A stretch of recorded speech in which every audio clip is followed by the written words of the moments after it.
Hello, and welcome to another episode of Wheel of Horror, the podcast where two best friends spin a wheel once a week. It chooses the movie, and they discuss it. Today we're talking about the 1990 film Edward Scissorhands, which was directed by Tim Burton.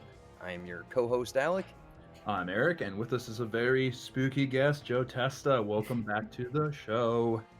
Thanks for having me, guys. I hope I'm not too spooky, but it's good to be back. I know, it's so funny. You do that with everybody, Eric. It's like, we have a spooky guest. Yeah, then when we do the Christmas ones, I'll be like, we have a Christmassy guest. Yeah, exactly. Welcome back, Joe. You were with us for the Night of the Living Dead episode during our Oktoberfest.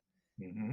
Yeah, and with the holidays approaching, I always thought of this as a holiday movie, and I'm glad to see it was included on your holiday wheel because a lot of people, there's a lot of opinions out there what qualifies as a Christmas movie, what doesn't. I always thought of this as a Christmas movie.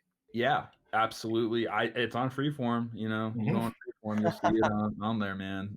That and Nightmare Before Christmas, like throughout the month of like November into December. This has that hint of Christmas for sure. Mm-hmm. The whole last third of the movie is just about the Christmas party and then all the Christmassy stuff. So it takes place in what, California or Florida? Based off of California, right? Yeah, I think Burton grew up in I think it was the Pasadena area, so that's what it's inspired by. But I'm pretty sure it was shot in Florida.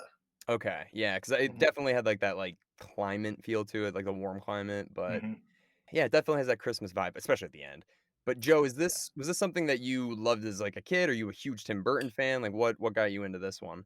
Well, I'm probably going to date myself, but I saw this in theaters, I think like 3 times. No way. Yeah, so 90, I was about 7 then. And the way people maybe 10 years older than me kind of wax poetic about seeing those early Spielberg movies in theaters, that's kind of how I feel about the early Burton movies, my Raiders of the Lost Ark was Batman, Yep. and this Edward was like my ET. That's so cool the way you just put that in perspective like that. Yeah, and Alec told me, he said, hey, Joe wants to do Edward Scissorhands. I'm like, damn, man, that's another good one. I like his picks. And in your background, Joe, for people obviously they can't see it, but you've got that awesome Batman stocking.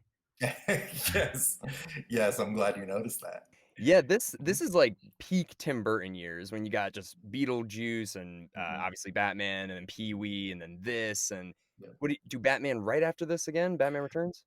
Batman was right before this, and then I know you guys were talking about how he didn't direct A Nightmare Before Christmas, and I think that was because he was directing Batman Returns at the time. Yeah. Ah, okay. Which was definitely a more involved, busy film. It looks like, right? There's a lot in that movie too, Batman Returns, but we don't have to get into that one. We're sticking with Edward. Yeah. And Ed Wood is also one of my favorites. Tim Burton, he's one of those directors that same thing, as you said with the Spielberg, he's got a vibe. Like immediately you start watching his movies right from the start. The opening credits reminded me so much of Sweeney Todd. And obviously his set design with the gothic feel and just the colors and all that stuff. It's a very Tim Burton movie. But I want to ask you, Joe, then, I can't really think of him, except for Sweeney Todd, I can't really think of a Burton film after Sleepy Hollow that I really like. Yeah, see, that's the thing. I mean, I feel like all creative people in general, especially directors, have a life expectancy, kind of a period where they're just firing on all cylinders, and then it just sort of peters out. Like a creative, they went through creative menopause and it's done. It's over. I think it usually, there's something to be said for being young and hungry and having something to prove, and then, I mean, no one stays on top forever, but like you said, I feel like this period, he was really just hitting it out of the park. Yeah. Just all good movies and well respected too, like right after Batman.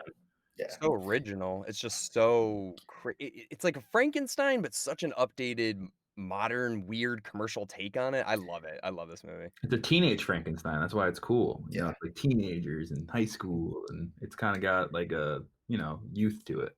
Yeah, it's got a 90s angst that exactly very specific to that decade. You were talking about opening credits and music, I think you can't talk about Tim Burton without talking about Danny Elfman. Oh yeah. That's one of the all-time great partnerships. You know, going back to Spielberg, that to me, it's up there with Spielberg and John Williams. You know, I can't imagine one without the other. And I feel like opening credit sequences have kind of disappeared from movies. Probably Mm. not all of them, but a lot of them. I feel like there's just this thought that people don't have the, I guess, attention span for them or something. But I feel like the early Burton Yeah. movies just get you into the spirit of it. You know, the Batman March and Batman's fantastic. oh, so Yeah. great. And even Edward, the music for Edward's one of my favorites still. Yeah. Well, the opening credits too, I want to even mention Pee-wee's Big Adventure. That opening scene is Oh just my god. I love it though because it's real. It's like a game of Yeah. Mousetrap that they actually captured. It's so good. And this is like that too. But yeah, you're right. Even Charlie and the Chocolate Factory, that kind of has that like weird opening Mhm. and then Sweeney Todd with all the blood filling everything. Yeah. And yeah, he definitely has his vibe. Mhm. But there's the one thing I really wanted to get into was the plot. And I don't think I've seen this movie probably since high school, but this is just a lot of miscommunication, the whole movie. It's kinda like he doesn't really do anything wrong, and I feel like Winona Ryder, her character could kinda, like, fix all of these problems for him.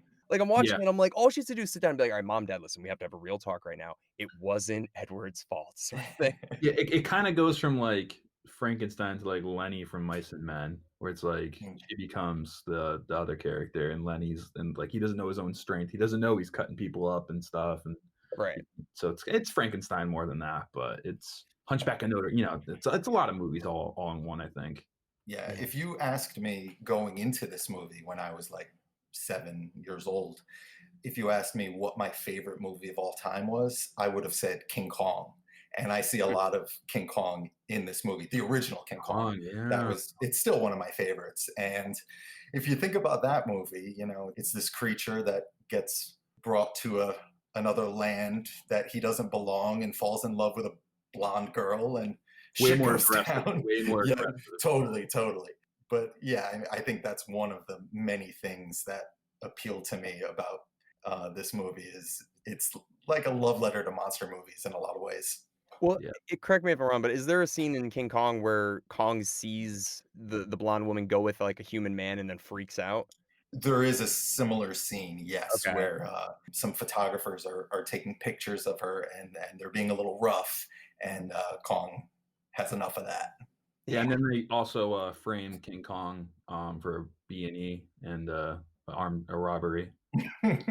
Oh, yeah. Movie. Yeah, I forgot Remember about that with Kong?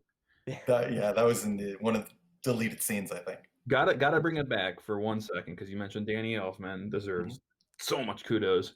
I read a lot of, trivia on this. I don't wanna turn this into a stupid trivia podcast, but sometimes some things need to be said. Do you know I don't know if they wanted him over Danny Elfman or this was before Danny Elfman became Tim Burton's Harrison Ford to George Lucas, you know what I mean? He wanted Robert Smith of The Cure to write the soundtrack from what I was reading. Mm, He also inspired, Depp's hair right. after Robert Smith. That So makes I was like, "Oh, that could have been a totally less, magical movie," I think. It would be more teenage angst if that was the movie. Yeah, totally. I have heard that now that you mention it, and yeah, wow, what a different movie it would be. Yeah, and there's definitely a strong resemblance. When I see Edward, I always think of Tim Burton himself, just like a really extreme version of Tim Burton. And I feel like this whole movie feels like it's kind of autobiographical in a certain way. I don't know if you guys have ever seen the short film he did when he worked for Disney. It Yeah. was called Vincent. Have you ever seen Oh, that? no, never mind. I think I say Frankenweenie. Oh, he did both of those around the same time, I think. But Vincent is a short stop motion animated film about just kind of growing up a misfit and being obsessed with Vincent Price, who we're probably going to talk about in Yeah, a bit. love to talk about him. But it's on YouTube, and if you're a Burton fan, I definitely recommend it. You wanna talk some Vincent Price now? I mean, like, Yeah.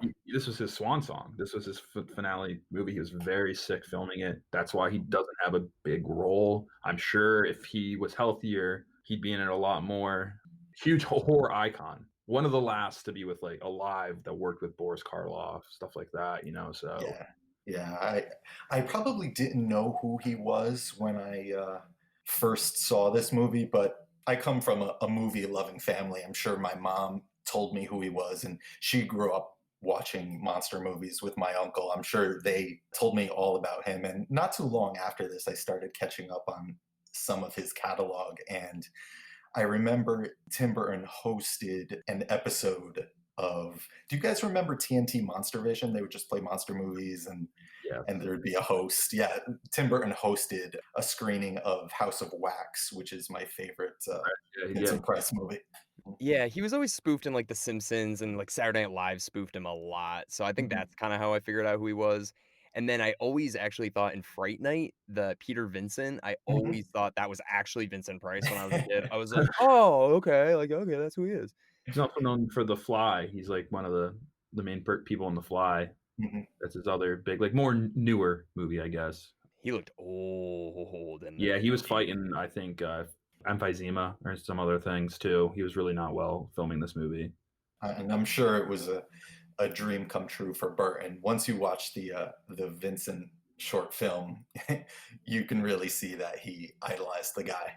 Ugh, yeah. Also, Alec Thriller, Michael Jackson's Thriller. He's the Mhm. famous laugh at the end. No, he's probably the whole opening Oh monologue, yeah, right? yeah. Yeah. He has the famous cackle, at the Right. end. Yeah, Mhm. yeah. Oh, yeah, dude. No, he's amazing. He's like, I don't know, not like a male Elvira, but I mean, Not no, far off, really. I mean, no. He's But more goofy. But the set design in this, I think that's why I love the earlier Burton movies because it's so reliant, not obviously on CGI or anything like that, but just so much beautiful set design and the characters. Oh, really quick before I forget, I feel like Edward Scissorhands is like the sensitive Cenobite that like got rejected. Like he's No.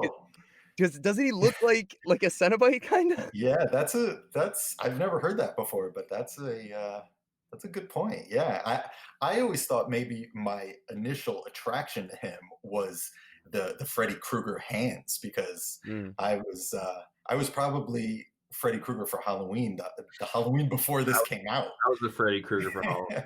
It went horribly, dude. Taking that glove on and off, getting candy was a nightmare.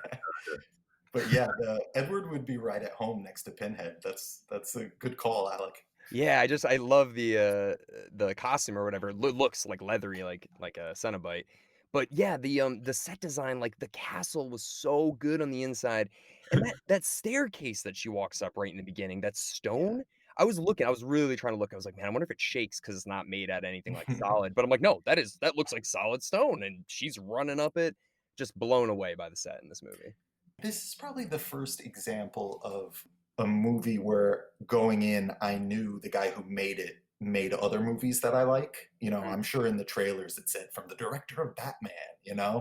So I would have, I want to see more of what this guy does because it reminds me of the other things that I like. I guess, like, the deeper meaning of this movie, and I haven't seen this in so long, and if you guys have seen it way more, I'm curious to see your thoughts, The but difficulty of being a salesman, right? no, no. I Oh, I think thought you were gonna say that. it's It's tough. 'cause there's that one scene where all the cars come out, and all the houses are just that pastel, boring color. It feels like almost like the opening of Weeds. I don't know if you guys know that intro to that show, but it's like all those cars coming out at the same time. Anyways, the whole point is like they're all the same. They're all these just like cookie cutter people, and then there's something so weird that's so close to them. And then he infiltrates and they become obsessed and curious and then they partake in it. And it's almost like I imagined it was like Tim Burton saying, like, we're all like sheep, and then one odd person who's so close to us can show us the way. Because they're like, oh, I love the way you cut hair. I love the way you cut bushes. And they wouldn't have never thought of that if there wasn't this freak that was Mhm. living amongst them, basically. Yeah, and all the rumors that went around and stuff that taunted Edward's reputation. I mean, he was new, but then he was a robber, and then he was a rapist, and then he hurt little kids, and then you Yeah. know, Yeah. What do you think, Joe? I mean, do you think there's like a bigger meaning to this? I think a common theme in a lot of Burton's movies is to beware of the people who think of themselves as normal. At least the people who perceive themselves as normal. Those are the ones you have to worry about. Not the guy with blades for fingers. yeah, like think before you get your pitchfork. That too. The Well, same thing with Frankenstein. It's at the end of the movie. The whole town's ready to go burn down the mansion. Well, Edward's got nothing to hide. I mean, he's wearing his scissors on his sleeves. I mean, he's not aware of himself. He's not aware of society. So it's like he genuinely is just who he is. He's good at those scissors, and at the same time, he's not. Yeah. You know, he's Yeah. not used to being around people. I'm sure if he's around people longer, he'll be better with the scissors, but Yeah. I think that is played into like, oh, I'm not used to hugging people with scissor hands. No. But I can cut and pick locks and do everything else pretty much, except eat dinner too, which I guess he doesn't do. Yeah. How old is Edward? See, this is the thing. When you watch this movie, you have to just kind of accept the fairy tale of it. And if you start asking yourself questions like that, or like, how does he go to the bathroom, or things like it's just you're gonna have a hard time with this movie. Oh, for sure. But I'm just wondering, is this like it was his inventor and his castle from like 100 years ago, or is it just Mm, it's only been a year since his creator passed? Well, he yeah. doesn't age at the end either. I mean, Winona Ryder's character's like in her 80s and Edward's still there and he looks the same.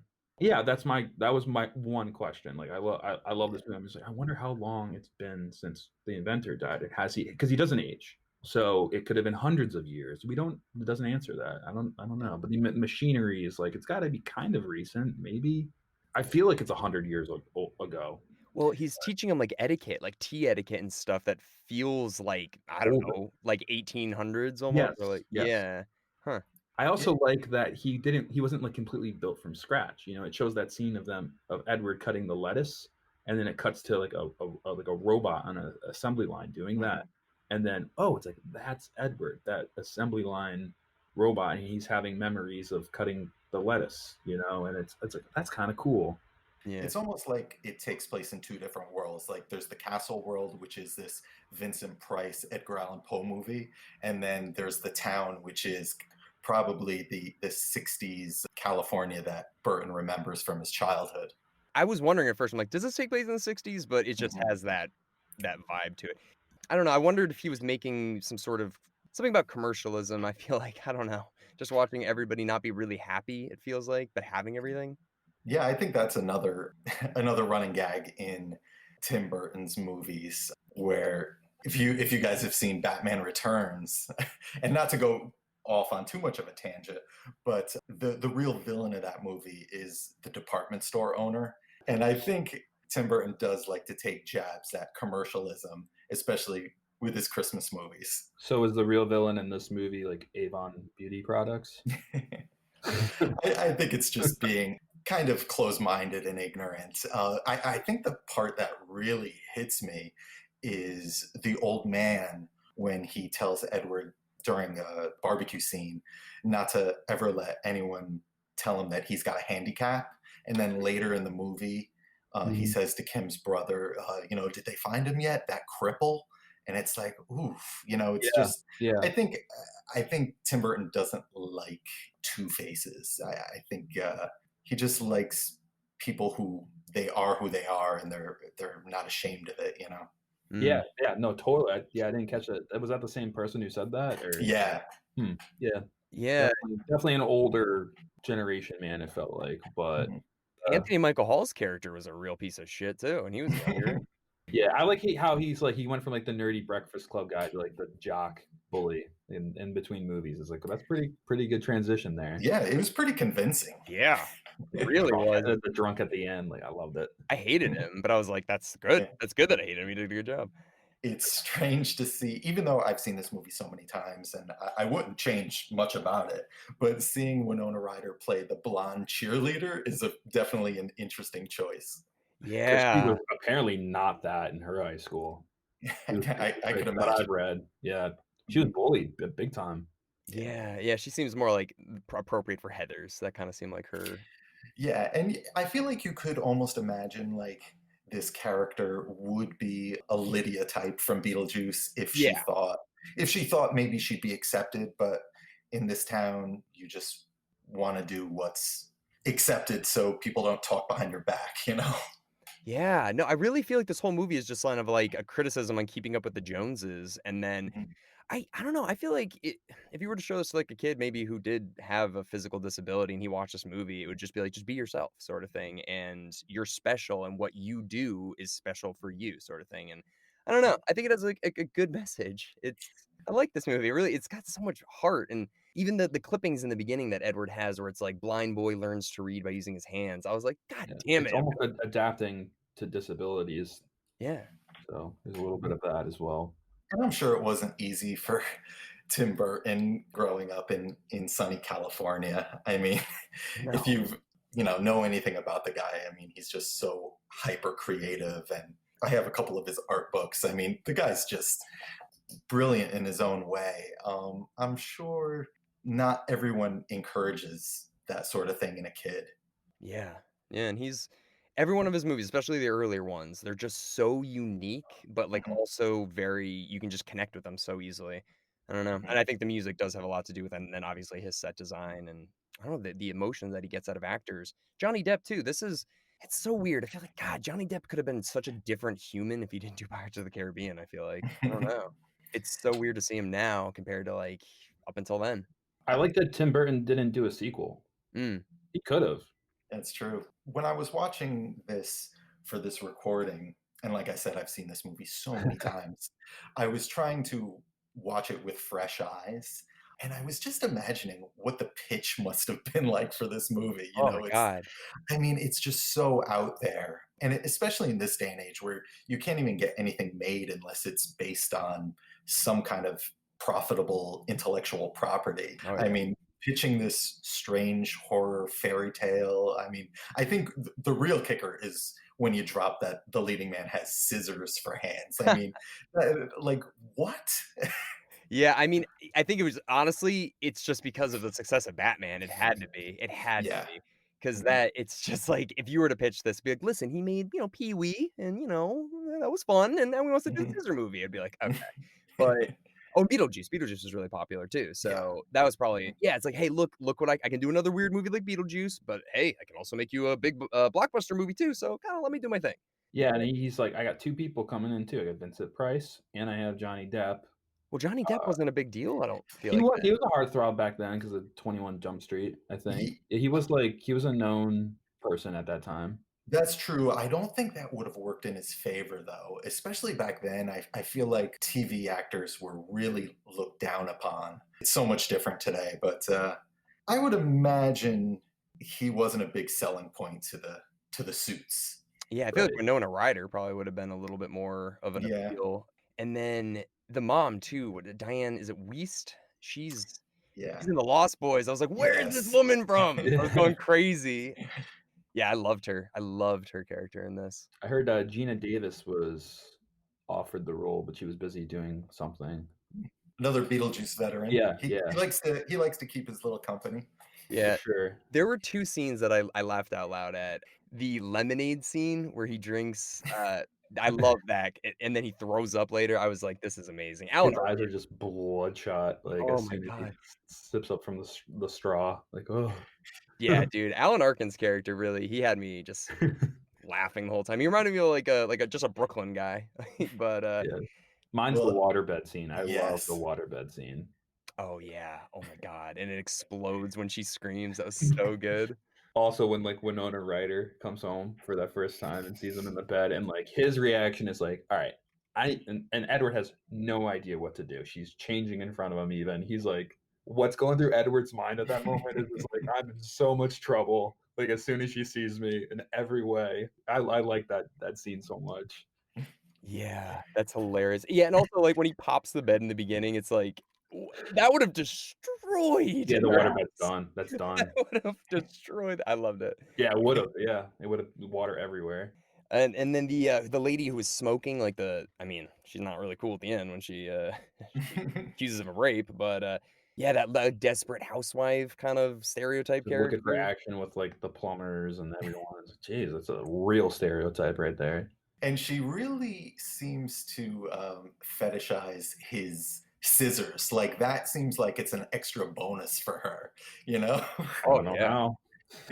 Oh my g yeah, what are you gonna get out of that? It's oh, ugh. Yeah, I think that again, that's just Burton having some fun. Like, obviously, is strange, but when you look in the closet of these so-called normal people, you find some really interesting shit. You know? Yeah. Two things before we wrap up. I went to Planet Hollywood in Orlando, and there they have one of his trees that he cut up. I think it's the ballerina you see in the yard at one point at one of like the barbecues. And I remember seeing that. I was and I was like freaked out. I got my camera and I took a picture of it. It's the terrible picture I took. It's like just this tree that's like really old now. It's a fake tree. It was never real, but I just thought about that when I watched this. I was like, I remember I took that really bad picture. And then also, beginning of the movie, small trivia plug. Nick Carter is the little blonde boy on this slip and slide from Backstreet Boys. Yeah, Random, the I most saw that. random thing. It's like, what is the Backstreet Boy kid doing here? I wonder if he still gets residuals from that somehow. Probably, dude. Like 10 cents every couple months. It's like, sweet. Well, is there anything you want to say else about this movie, Joe? Is this like your favorite Burton movie, would you say? Ooh, that's a tough one. It might be. I feel like his best movie is probably Ed Wood. You know, sentimental favorites, I would go back and forth between this and Batman, but I feel like it's the most Burton of those movies, and maybe of all Burton movies. So, you know, his stuff, you know, it's not for everybody, but if you like his stuff, definitely check it out. Yeah, it really you can't really compare Tim Burton to like anybody. I mean, he's just pure imagination and really just whisks you into his world. And I really love that. It's gonna be a sad day when he goes. Hey, he's not old. What am I talking about? He's fine. Alex. It's gonna be What? sad, bro. He's It's gonna be gothic. Yeah. All right. Well, Eric, what do you say? Spin the wheel. Hold it up now.